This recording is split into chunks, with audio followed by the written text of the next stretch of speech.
going to get started here.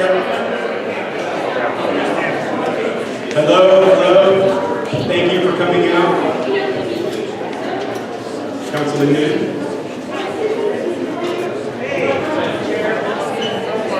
Hi, Lee Newton, City Councilor for District 10. It's one of the two council members as part of this planning process. Thank you for all being here tonight. It's great. How many have been to one of these meetings before? So, great. It's been wonderful, informative meetings we've been through. We've been through the whole planning process for the last year and it's been a long time. We're coming down to conclusions. So what you're going to see tonight are a lot of the summaries and findings and comments of our planning process.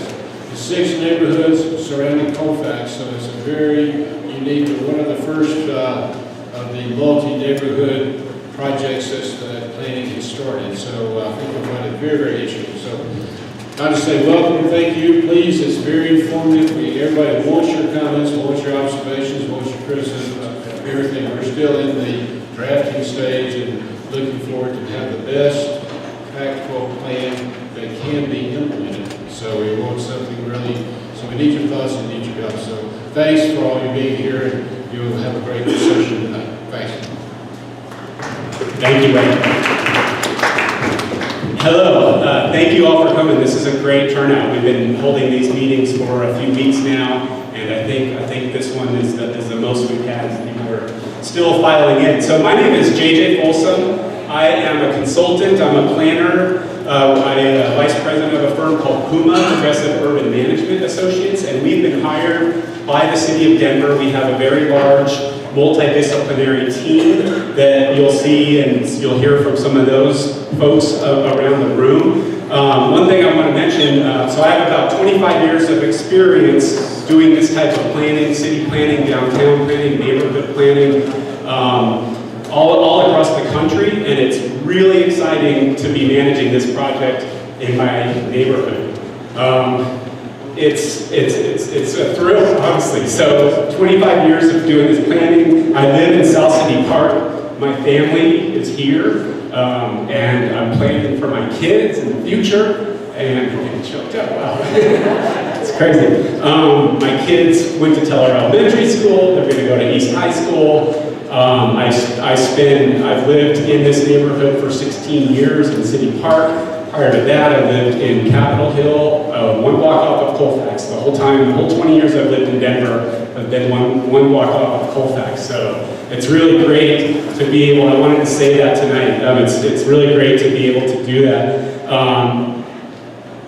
I walk the neighborhood, I bike the neighborhood, I bus the neighborhood. I frequent the businesses on Colfax, on 12th, on 17th, on 18th, all across the areas.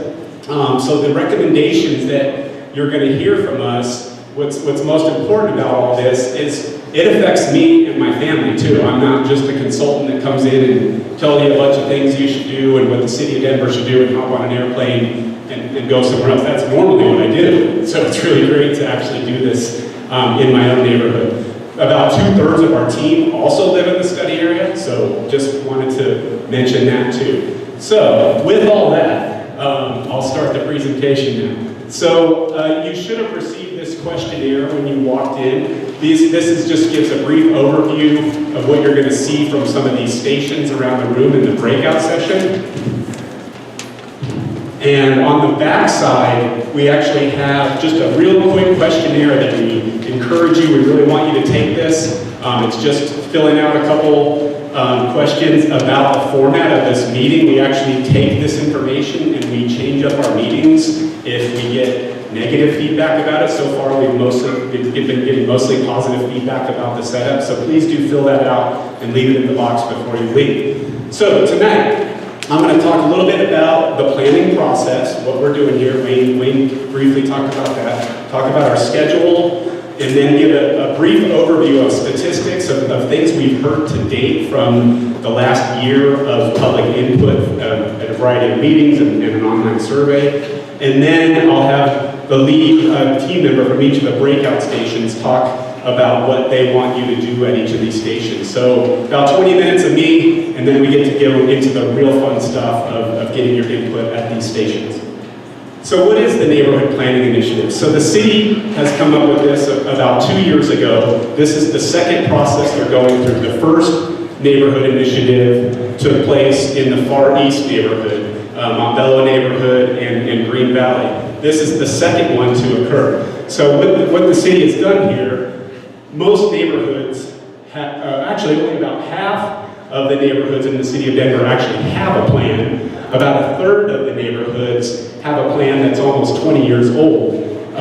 Congress Park plans from 1995. Who lived in Congress Park, or who lived in the neighborhood in 1995? So a few people. And City Park has never had a plan. So what the city has done here is in order to plan for 78 neighborhoods, most neighborhood plans take about a year to do. So if you can do the math on that, it would take a long time.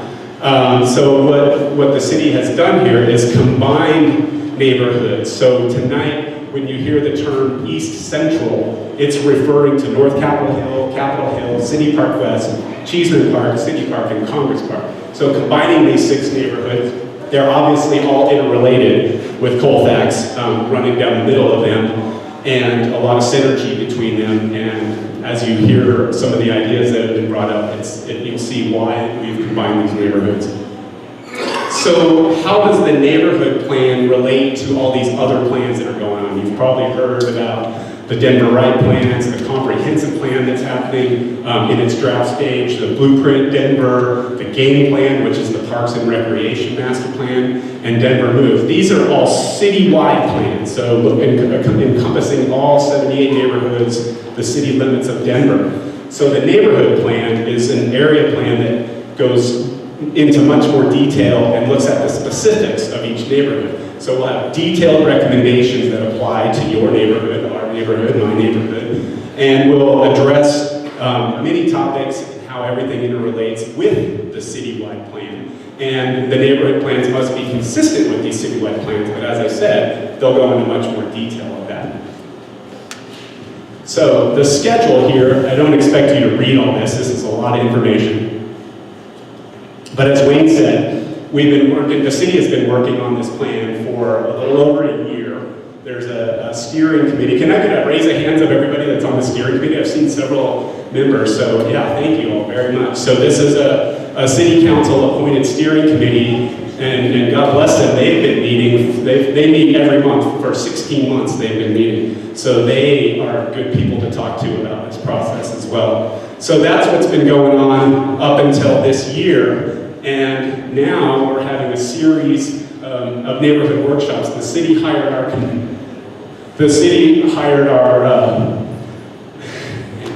thanks Don. The city hired our consulting firm back in October. So we've been working on it for a few months now. And now we're in February here having a series of workshops. So we had one last night. We've met with all this. This is the last of the neighborhoods in the East Central area. So then after these series of meetings in March and April, we'll take all the input that we've heard, that the city's heard over the last year, that the consultant team's heard over the last several weeks, and synthesize all that information and come up with recommendations, start drafting the plan. Then we'll come back to you in May to present some of the big ideas and the recommendations of that plan. Then we'll actually draft a plan and come back to you in June or early July with a final draft plan and final recommendations. Then from there, the plan goes to the planning board and then through the city council process with Councilman New, and you'll have opportunities to go to those meetings as well. This to me is one of the most important meetings. We're giving you ideas and also asking for your input on those ideas, and then when you come back in May to check us and make sure we've heard those ideas and you agree with the recommendations, or like Wayne mentioned, if you don't agree with the recommendations, we want to hear that too. So I'm going to go through a little bit about what we've heard so far. So this is kind of high level, and then when we get into the breakout stations, they'll talk about much more detail on some of the survey information. So in that outreach process over the last year, the city has been involved. They've gone to 16 different events, so part of those Denver Right events, they've piggybacked on them. They've gone to other neighborhood meetings. In that process, there's been over 1,200 participants and over 5,000 comments. So every comment that you write here tonight gets documented in an unbelievable way. And this is just a map of all the comments. So the red dots on there are comments that people said something they disliked. The green comments or the greenish yellowish comments are something people said they liked. And then the blue dots represent ideas that people had. So this is 4,000 comments mapped out. So here are just some of the questions that were asked in the survey and at some of these meetings. What do you like best about the East Central area? Most common responses among city park residents, so all the data was interpolated and pulled out where people live, so when you fill out those surveys, that's how the city gets that information. Parks and open space, of course, we live in City Park, who wouldn't put that as number one? Local shops and restaurants, walkability, recreational and cultural amenities. When I took the survey, those were my top 4 choices. That's why I chose to live in this neighborhood. Unfortunately, my oldest daughter is sick. I got a little cameo of her in here from City Park. She wasn't here to see that, I'm sorry. So when Commerce Park residents were asked that question, pretty much the same, but look at the number one, recreation and cultural amenities. 500 people said that was their top choice. And again, Commerce Park. You live in a neighborhood with the name Park in it, you would think Park would rise to the top. Same responses, parks and open space, local shops, restaurants, walkability. So then the next question, what are your concerns about the East Central area? So again, this is asking about all 6 neighborhoods, but focused, we pulled out the City Park residents. Traffic, speeding, and parking. Who doesn't complain about traffic, speeding, and parking? I know I complain about speeding more than anything. My family can attest to that. Development and loss of character. We're seeing a lot of new development happening in Denver in different types of characters. I just put a couple examples of an old building and a new building. Crime and safety and walkability, also some of the biggest concerns for City Park residents. When the same question was asked to Congress Park, same answers. Traffic, speeding, parking, development, loss of character, crime, safety, walkability, and sidewalks. Very similar responses to the 2 neighborhoods. And then there was a question, what are your big ideas for the neighborhood? What should the city focus on? What should this plan focus on? I don't expect you to read all this, but I'm going to walk you through it. Mobility, pretty much everybody answered. Focus on bikes, pedestrians, transit, and cars. Fix it all. Land use. Focus on urban design, that character, that quality. This whole station back here is focusing on urban design. Health. Parks, exercise, parks again, rose to the top here. What are big ideas? Connections to parks, improving what's in the parks. And then economic development, businesses. Over in the station in the back here, we'll talk a lot about preserving existing businesses, how do you attract new businesses, those type of daily services that you want to see in your neighborhood, which is why a lot of people live in these neighborhoods. When the same question was asked to Congress Park, the answer is pretty much the same across the board. The only difference I see is business, but I associate that with businesses in the neighborhood as well. Does the area have good, does that sound better? I'm not used to talking with the mic because I have a loud voice. Does it sound better? Yeah. Does the area have good housing options for, and then this was a multiple choice question. So City Park residents, does it have good housing choices for young professionals? 90% of folks said yes. Families, 71%. Seniors, 40%. And then these ones are the ones that really help us with what we're doing here. Not so good for low-income residents, not so good for disabled residents. We can attest to that, especially those of you that raised your hand that have lived here a long time. Even if you haven't lived here a long time, affordability in our neighborhoods is a big concern. It's a major concern citywide. When the same question was asked to Congress Park residents, same answers. So young professionals, families, seniors, and it drops way off that there are not enough good housing options for low-income residents or disabled residents. Which amenities are most important to you? So kind of similar to the other question. For Congress or for City Park, dining, number one. I know that's one thing I love about living in the neighborhood is what's for dinner tonight? I don't know, let's just walk a half a block and figure it out. There's so many choices in our neighborhoods. We're really lucky with that. Grocery and shopping, that changed dramatically when the new Sprouts came up. So that's number two. Recreation and then cultural amenities. So Congress Park residents, similar responses: dining, grocery shopping, recreational, cultural amenities. These are what's most important to residents in the neighborhood.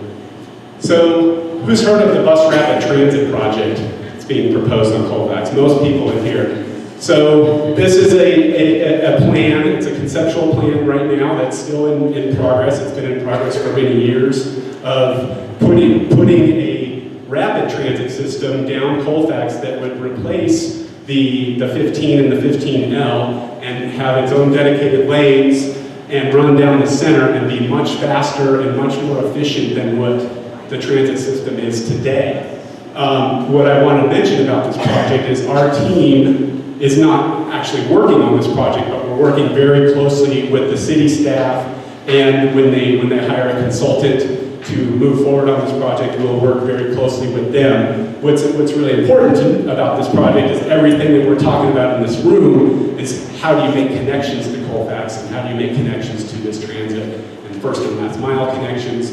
What type of impacts will it have on development and on economics, both positive and negative. So there's a website here at the bottom, colfaxbrt.org. Follow that site, you can get more information about that schedule. But like I said, we are working closely with the city team on this piece. And if you have specific questions about it, the mobility station in the back room, they can answer a little more detailed. So managing growth. As I mentioned, and it's obvious, Denver's growing fast. 100,000 more people live here than 12 years ago, and 100,000 more are expected in the next 10 years. So how do we accommodate for all those people? We're not alone in Denver. This is nationwide. People are leaving rural areas and moving to the cities. Denver is one of the hottest spots in the country right now, one of the fastest growing places in the country for obvious reasons. People love to live here. We have great outdoors, it's a great city, we have great food. But these are just some headlines that are from Denver, some from Portland, some from other cities. Why do all apartment buildings look the same? We're seeing a lot of that around town. Why affordable housing is scarce in progressive cities. All across the country we're seeing that. How do we deal with that? That's where the land use stations, big focus on that, and as well as the economic station over here. So managing that growth here, just to throw a few numbers up here. So in the next 20 years, we could expect about 7,500 more housing units just in these 6 neighborhoods that we're talking about. This is not citywide. So how do we accommodate for that? So in 2017, we have 34,400 units. That's a big increase. And then up to 12,000 jobs, or a little more than 12,000 jobs. 54,000 jobs existed just a couple years ago. So with this plan, through this process, we are working on how do we manage that growth? We want to hear from you. What are some of your ideas? And be thinking about that as we draft these plans, that there's trade-offs. So in order to accommodate for the amount of jobs and housing that we could see, we need to think about, okay, if we increase density in our neighborhoods or along Colfax, how can we do that and still maintain the character in our neighborhoods? And that's what the land use and urban design station is going to be talking a lot about, getting your input. So now, you don't have to listen to me anymore. I'm going to turn it over to the leads for each of the stations. So my colleague, Daniel Makala, is going to talk about what he's looking for at the economic station. Thanks, JJ. Good evening, everyone. My name is Daniel, and I'm a member of the team working the economy and housing station, which is behind you to the left here. 4 big topics we'd like to talk to you about. The first, regarding economic development. One of the themes we've noticed in our analysis to date is the strength of the healthcare sector in the East Central area. There's 4 hospitals located in the area. That's not even counting Denver Health and Rose, which both sit just outside the boundaries. This sector employs 12,000 people. There's tens of thousands of admissions that happen at these hospitals every year. So we want to explore the idea with you of healthcare and wellness serving as a foundation for economic growth in the future in this area. Second is retail. So as JJ mentioned, we've heard from residents through surveys that you all love your small local businesses and the variety of them. So we want to think about ideas to make sure that remains a strength moving forward. Third is food. So we basically on that one want to get your ideas on what is needed most in your neighborhood to create a complete food environment, and we can talk to you more about what that means at our board. And then last but certainly not least is housing affordability. We know that's a topic citywide, it's a topic in these neighborhoods as well. So we have some information on what we mean by housing affordability and then a couple of voting exercises for you to help us hone in on specific strategies to address that. Thanks, look forward to talking more. Thanks, Daniel. We've put some times on the bottom of this based on the number of people here. We're going to have more than enough time, so we'll have about an hour and 15 minutes for you to wander around the room. We just expect you to kind of self-regulate. If 40 people are standing at the economy station, move along to the next station. We're not going to say, go to the next station now, time's up. We're letting you self-regulate on that. So next is Greg. He's going to talk about mobility and transportation. Good evening, everyone. I'm with HDR Engineering, with LV Consulting. We're taking care of the mobility and transportation. We have 4 boards in the back over here. We're talking about neighborhood mobility hubs, kind of connected destinations, neighborhood focal points, improving park or parkway access, trying to figure out ways to improve multimodal connections, to improve access to the parks, talking about speed and safety issues for all users, and then multimodal connections as well, really trying to connect destinations and everything. We want to get as much feedback from you as possible, so we have sticky notes, but obviously if you want to talk to us, that's great as well. We want to hear as much from you as possible. We have an aerial as well, so trying to pinpoint specific locations, areas of concern, areas of need that you've identified or you know that helps us throughout the process. We also have a questionnaire here where we'd like to hear the top priorities from you, your top 4 priorities for improving pedestrian and bicycle improvements for the area. So please come by, we'd love to chat with you. Thanks, Greg. Next, we have Cheney to talk about land use and design, which is taking this entire wall over here. Crap about that every time. Okay, so I have 3 substations over here for land use and urban design. I noticed some faces that were here at the East area-wide meeting, East Central area-wide meeting. In particular, land use has a lot more activities in the neighborhoods because we wanted to get neighborhood-specific feedback. So this little U shape over here at the top is about neighborhood character. How is new development, both single-family and multifamily, fitting into the character of your neighborhood or not? If you think that topics are important to address in new development, like materials, like overall quality, construction quality, things like that, that's what we want you to tell us over there. And then in between are 3 boards on Colfax, specifically about building heights, and we've heard pretty clearly that Colfax has a unique character, and that might want to be maintained. And so do the existing buildings contribute to that character? The ones that aren't protected by historic preservation, landmark, should we think about some sort of policy to save some of those character-defining buildings? And then the blackboards in the back are urban quality tool. This was something that over 100 volunteers participated in and went out to some of the commercial nodes. The nodes that we are studying tonight and showing are the 2 along 12th Avenue in Congress Park, and then along Colfax and Josephine York, that intersection. So volunteers went out and they scored these nodes, and there are recommended improvements that the city and our team has made, and we want your feedback on, are those appropriate, or would you do something else there to improve the experience? Okay, so nodes, Colfax, neighborhood character. Thanks, Cheney. And next we have Beth Vogelsang. She's going to talk about quality of life. All right, if you need some better quality of life, you're going to want to come by our station over here. And this is really looking at what are the parks like? Do you need additional green space? Can you imagine a particular street as a green street? What are all the kinds of green infrastructure we talk about when we talk about re-greening our community? So this is the station where we'd really love to hear from you on this park and green street connectivity, those kinds of ideas. So stop by. Thank you, Beth.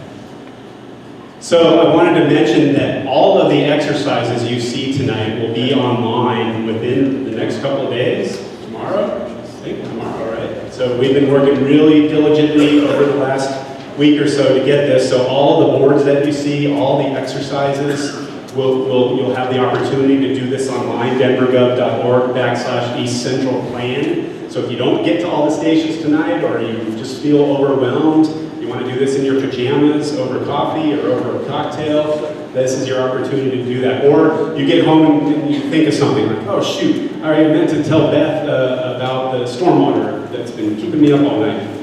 You could go and provide some of that input online. So please do that. One thing I want to mention in my last slide to note is that because of the online, we're filming and photographing, the presentations being filmed, that'll be online. Lots of the consultants as well as will be taking pictures. If for some reason you don't want your picture taken, you don't want to be in a video, either tell the person politely, hey, I don't want this because these will possibly get posted online. We won't use any names without permission. I don't think we're using any names anyway. And that's it. So thank you so much. This is great, a great turnout. We encourage you to now go around the stations and spend some time. We know it's a lot to absorb, but you have some time, and as I mentioned, you can walk through these at your leisure. So thank you very much, and we look forward to seeing you again in the next